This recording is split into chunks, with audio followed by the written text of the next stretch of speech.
Okay, today is Friday, December 27th, 2024. It's the last trading day of this week, the Christmas week. Here's something that um, here's something that I need to work on. This is something that I need to work on.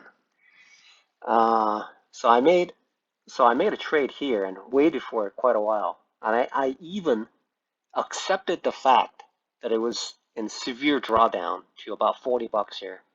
And I purposely purchased when it was up green, I thought, because it was going to do this, I thought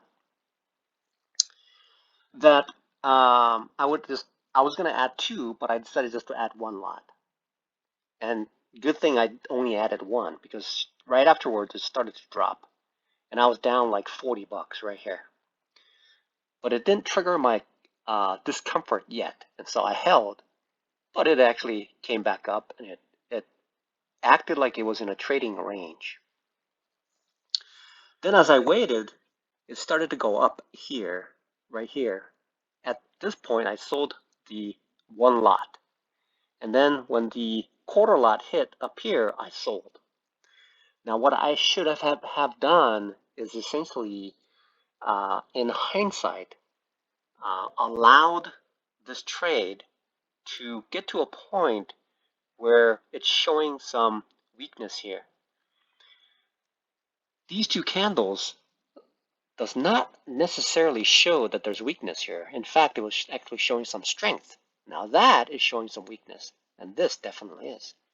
And so had I held or did something differently, having the fact that it actually closed above this level here, it clearly is an indication that it's a breakout, okay?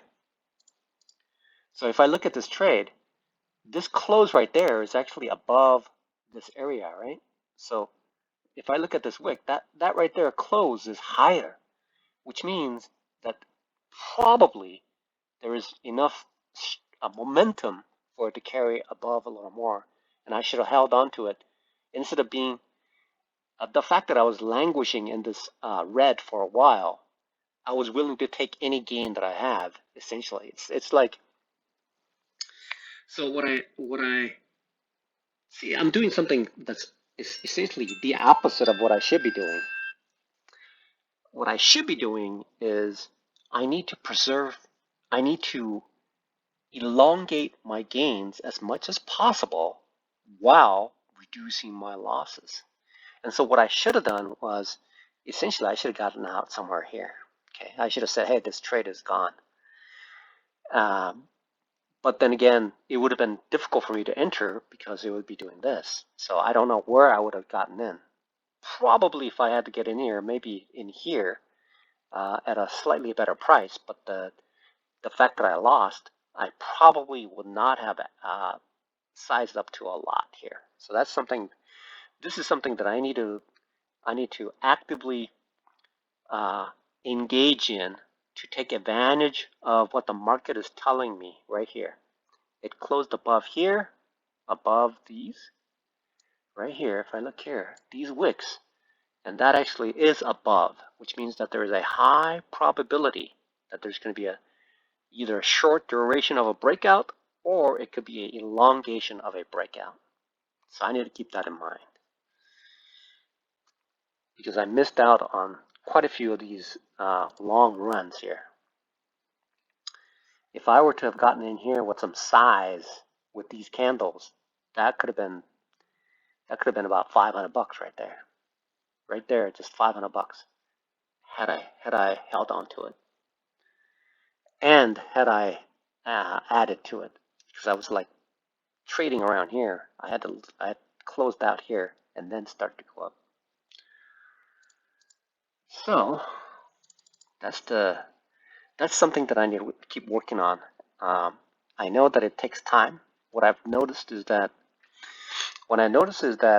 um, in order to obtain a small change in my habit, it takes time. I just realized that. For other people, it may be fast, but for me, um, There used to be a lollipop called Dum Dums. Okay, I'm one of those Dum Dums. It takes a long time for me to figure this out. But I'm still working on it. That's why, yeah, anyway. So it took me 300 prop farm challenge fails in order to get to this point. But it's a progress.